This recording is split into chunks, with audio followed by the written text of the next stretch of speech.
ఎలాగా ఆయన సింహాసనం ముందు ఆయన కనబడుతున్నాడు. గత వారం రాని వారు దయచేసి నా విన్నపం మీకు, ప్రకటన గ్రంథం ఏది మిస్ అవ్వద్దు, వారంలో ఉన్నా దయచేసి వినండి ఈ లైవ్ కార్యక్రమం ద్వారంగా.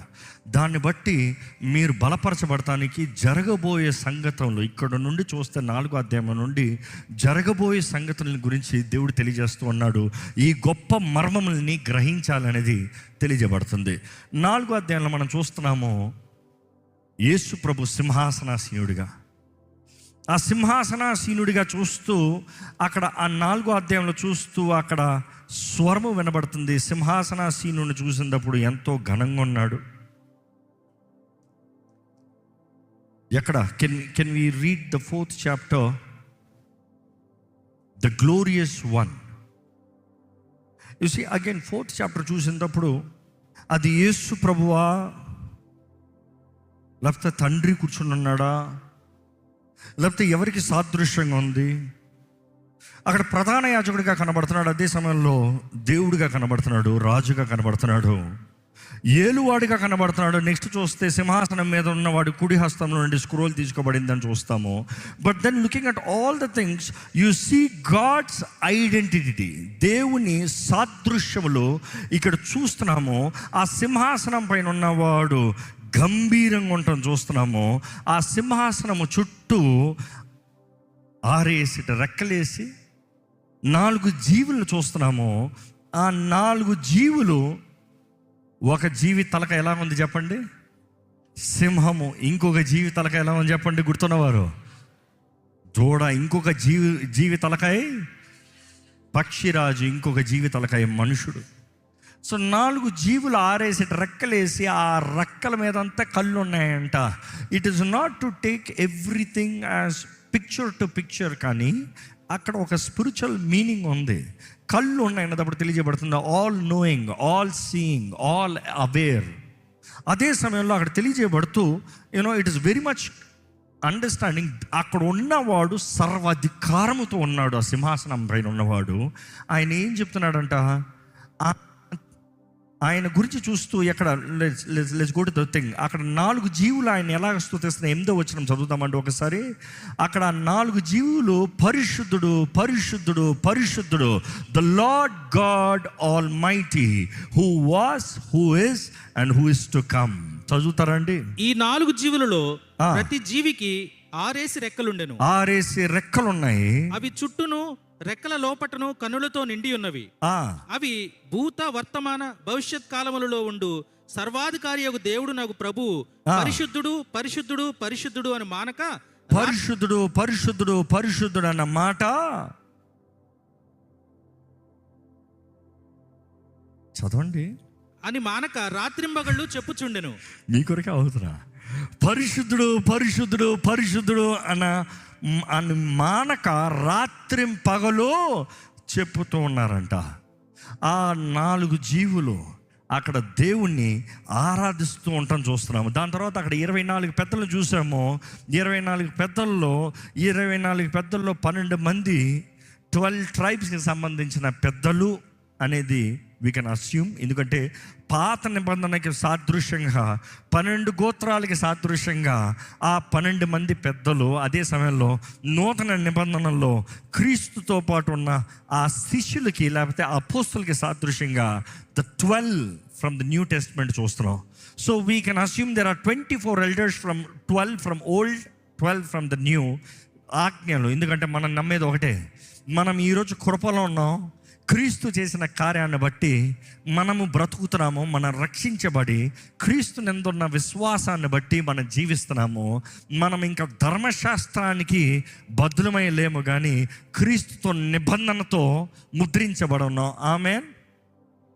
You are not tied up to the old covenant law, you are tied to the new covenant. నూతన నిబంధనలు ఉన్నాం. అందుకని ఈ నూతన నిబంధనని పాత నిబంధన, ఎందుకంటే క్రీస్తు పునరుద్ధానుడయ్యేంత వరకు, లేకపోతే క్రీస్తు బలిగా ఆయన నిబంధన చేసేంత వరకు, అంతవరకు జీవించిన వారందరూ దేనికి తగినట్టుగా జీవించారు? పాత నిబంధన, ద ఓల్డ్ కవెనెంట్. సో వారికి సాదృశ్యంగా యు సీ ద ఓల్డ్. ఎందుకంటే మనం చూస్తాం అక్కడ 12 మంది పెద్దలు దేవుడు ఏర్పరచమంటాడు పాత నిబంధనలో. 12 ట్రైబ్స్, 12 లీడర్స్. సో దేవుడు ఆయన సన్నిధిలో వారు 12 మంది పెద్దలు ఇతరులకి తీర్పు తీరుస్తానికి ఉంటారు.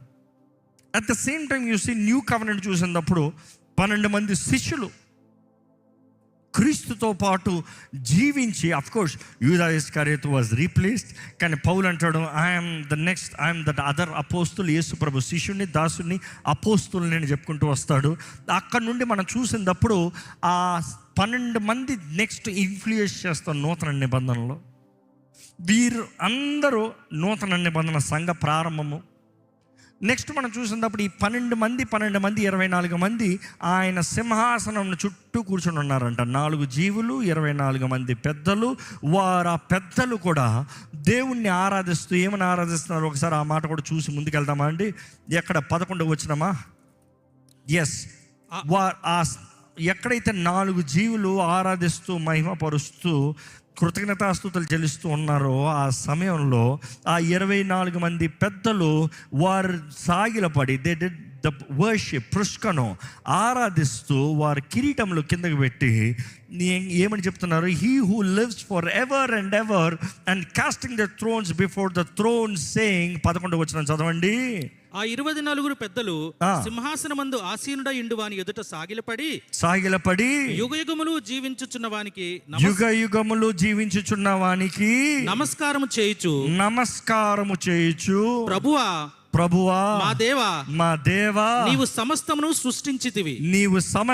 సృష్టించితివి, నీ చిత్తమును బట్టి అవి ఉన్నవి అని అక్కడ దేవుణ్ణి ఘనపరుస్తూ ఆరాధిస్తూ ఉన్నారంట. ఇప్పుడు సీన్ చూస్తున్నాము. నెక్స్ట్ 5వ అధ్యాయం చూసినప్పుడు ఈరోజు ధ్యానించబోతున్నాము. అక్కడ యోహాను చెప్తున్నాడు, అప్పుడు ఆయన కుడి హస్తములో, సింహాసనం పైన కూర్చున్న కుడి హస్తములో ఏం చూశాడంట? చదవండి మొదటి వచనం.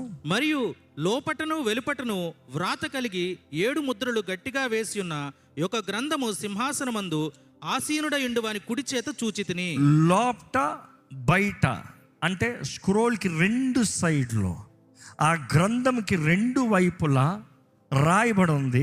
ఆ గ్రంథము సీల్ చేయబడి ఉంది. ఆ గ్రంథానికి 7 ముద్రలు ఉన్నాయి.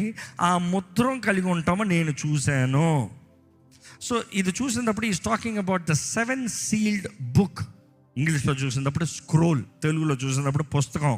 కానీ ఆ రోజుల్లో వారు చెప్పిన దాని ప్రకారం చూస్తే బైబిల్లో చూస్తాం, మనం ఇంకా ఎవిడెన్స్ చూస్తాం, గ్రంథములు స్క్రోల్స్ అని చూస్తాం. ఆ 7 ముద్రలు కలిగి ఉన్న ఈ స్క్రోలు సింహాసనంలో కూర్చుని ఉన్న వాని చేతుల్లో ఉందంట. ఆ చేతులు అది చూసిన తర్వాత చూసి ఆ గ్రంథంకి ఆ స్క్రోల్కి సాదృశ్యం ఏంటి? ఆ రోజుల్లో ఒకరు విల్లుని, వారి జీవితంలో వారు నిర్ణయించిన విల్లుని చివరిగా ఆ స్క్రోల్లో రాసి దాన్ని సీల్ చేసి పెడతారు. దాని తర్వాత వారి జనరేషన్లో ఉన్నవారు దాన్ని తీసుకుని వాళ్ళు ఆథరైజ్డ్గా ఆ స్క్రోల్ మీద ఉన్న ఆ స్టాంప్కి వారికి ఆ రింగ్ మ్యాచ్ అవ్వాలి, ఆ ఇంటికి మ్యాచ్ అవ్వాలి. ఉదాహరణకి బైబిల్లో చూసినప్పుడు యిర్మీయా ఆయన స్థలాన్ని కొంటాడు, సాక్షుల ముందు పిలుస్తాడు, దాన్ని ముద్రింపజేస్తాడు, దాన్ని సీల్ చేసి పెట్టి దాచిపెట్టమంటాడు. ఎక్సెల్లోకి వెళ్ళబోతున్న వారు వంశము మరలా తిరిగి వచ్చిన తర్వాత ఆ స్క్రోల్ తీసినప్పుడు ఇది పలానా వారికి, అంటే ఈయనకి తగినది, వారి సంతానానికి సొత్తు అది అనేది వారు తెలుసుకుంటానికి రుజువు. సో ఎప్పుడన్నా ఆ స్క్రోల్ తెరవాలంటే సాక్షులు ఉండాలి. సాక్షుల మధ్యలో ఆ స్క్రోల్ తెరవబడాలి. ఆ స్క్రోల్కి మ్యాచ్ ఉన్నట్లుగా 5 ఉండాలి. ఎవరు పడితే వారు తీస్తానికి లేదు. సో అది ఒక మామూలు ప్రజల జీవితంలో అలాగ ఉన్నట్లయితే ఒక రాజు తను ఇచ్చే శాసనము, తను ఇచ్చే డిగ్రీ, తను ఇచ్చే జడ్జ్మెంట్, తను ఇచ్చే డిక్లరేషన్, వీటిని కూడా స్క్రోల్స్లో రాయించి సిగ్నెట్ రింగ్ అంటాం. మన ఎస్తేర్ గ్రంథం చదివినప్పుడు చూసాము ఎలాగ రాజు తన సిగ్నెట్ రింగ్ ఇచ్చి నువ్వు ఏం రాస్తావో రాసుకో, నా ఉంగరంతో ముద్రించుకో అంటాడు. ఆ సిగ్నెట్ రింగ్తో ముగించమంటాడు. అంటే ఆ ముద్ర పైన అది రాజముద్ర, అంటే ఇది రాజు ఆథరైజ్ చేసింది, రాజు సీల్ చేసింది. అంటే అది ఎవరు పడతారో వారు విప్పుతానికి లేదు. ఎవరైతే దానికి ఆథరైజ్ చేయబడ్డారో వారు మాత్రమే విప్పుతానికి అర్హులు. మధ్యలో ఎవరైనా విప్పారా వారి పని అయిపోయింది. దావీదు కూడా చూస్తాము, ఉరియాని చంపిస్తానికి ఉరియా చేతుల్లోనే ఇచ్చి పంపించాడు. అంటే ఎవరు ఇప్పారు? ద ఆర్మీ చీఫ్ ఇప్పారు. So it is always a thing, there is a seal. So నా ఆ రోజు ట్రెడిషన్లో చూస్తే, I'm just taking little example. ఆ రోజు యోహాను రాసేటప్పటికి రోమన్ విల్ అని ఉండేది. అగస్టియస్ సీజర్ ఆయన 7 ముద్రలతో ఆయన విల్ని సీల్ చేసి పెట్టాడంట. ఈరోజు మనకి ఈ మాట అర్థం అవ్వాలంటే, ఆ రోజు కరెక్ట్గా యోహాను రాసిన సమయానికి ఏం జరిగింది వాళ్ళ కాలం తగినట్టుగా అర్థం చేసుకుంటే కొంచెం బెటర్ అండర్స్టాండింగ్ ఉంటుంది. అగస్టియస్ సీజర్ రోమన్ ఎంపరర్ ఆయన విల్ రాసి దాన్ని ముద్రించి 7 ముద్రలతో ముద్రించి 7గురికి ఆ 7 రింగ్స్ని పాస్ ఆన్ చేశాడంట. అంటే నేను చచ్చిన తర్వాత నా తర్వాత ఎవడన్నా ఇది తెరవాలంటే 7 ఉంగరాలు ఉంటేనే కానీ దీన్ని తెరుస్తానికి లేదు. ఈ 7 ఉంగరాలు ఉంటేనే కానీ ఈ విల్ ఓపెన్ అవుతానికి లేదు. దీనికి ఆథరైజ్డ్ పీపుల్ ఉంటే మాత్రమే ఇది తెరవాలి. అదే రీతిగా ఆ రోజుల్లో ఈ విల్స్ రాసినప్పుడు బయట లోపట 2 వైపులు రాసినప్పుడు there is a term for it.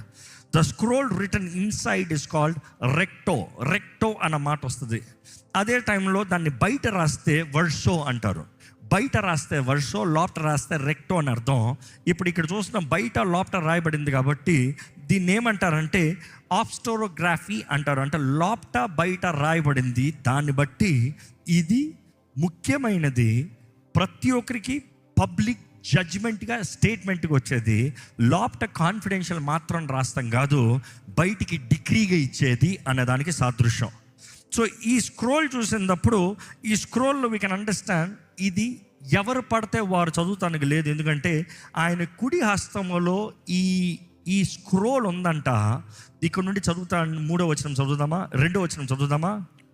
మరియు దాని ముద్రలు తీసి ఆ గ్రంథము విప్పుటకు యోగ్యుడైన వాడెవడని బలిష్ఠుడైన ఒక దేవదూత బిగ్గరగా ప్రచురింపగా చూచితిని. అక్కడ నుండి ఒక దేవదూత కేక వేస్తుందంట, ఈ ముద్రల్ని తీస్తానికి యోగ్యుడు ఎవరు? ఆ రోజుల్లో దిస్ ఇస్ ద టర్మ్.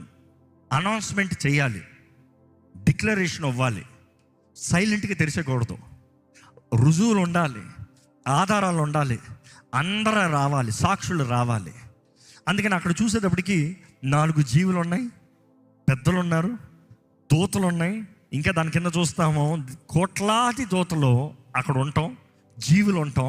వాటి మధ్యలో ఈ గ్రంథం తెరవబడతాం, లేకపోతే ఈ ముద్రలో తెరవబడతాం.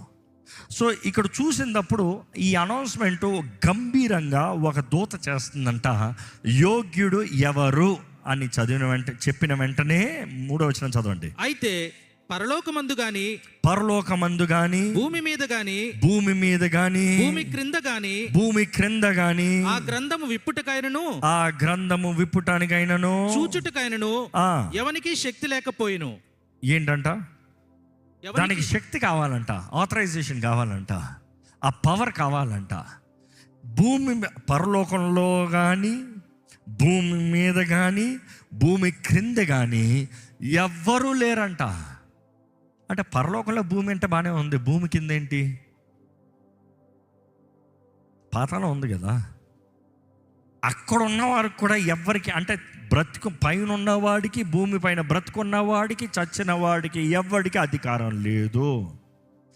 ఇక్కడ ఎవ్వరికి అధికారం లేదు అన్న మాట ప్రకటించిన, అక్కడ తెలియజేయబడిన వెంటనే యోహాను ఏం చేశాడంటే, వెంటనే చదవండి 4వ వచనం. ఆ గ్రంథము విప్పుటకైనను చూచుటకైనను యోగ్యుడవుడు కనపడలేనందున నేను బహుగా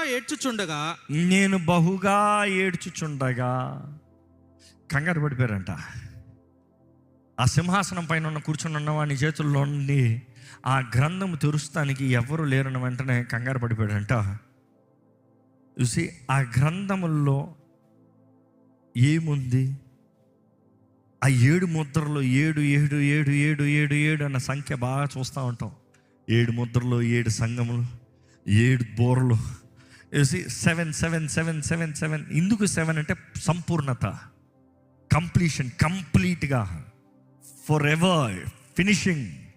అక్కడ చూస్తూ ఇక్కడ ఎవ్వరు, నో వన్ వాజ్ వర్ది అని యోహాను ఎంతో బాధతో ఏడుస్తూ ఉన్నాడంట. ఏడుస్తూ ఉంటే ఆ పెద్దలలో ఒకడు ఆ పెద్దలలో ఒకడు ఏడవకము, ఇదిగో దావీదుకు చిగురయ్యున్న యూదా గోత్రపు సింహము, దావీదు చిగురైన యూదా గోత్రపు సింహము 7 ముద్రలను తీసి ఆ గ్రంథం విప్పుటకై జయం పొందినని నాతో చెప్పెను. ఆహా, ఎవరున్నారంట అక్కడ?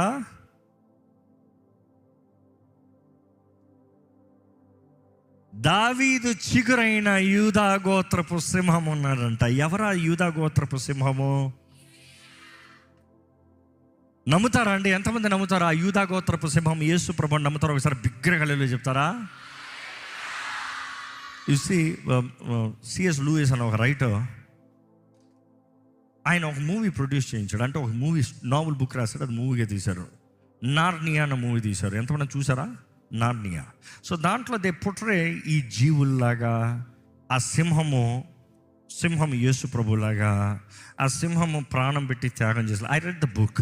సో అందులో చూసినప్పుడు ఆయన C S Lewis, he's a very well scholar.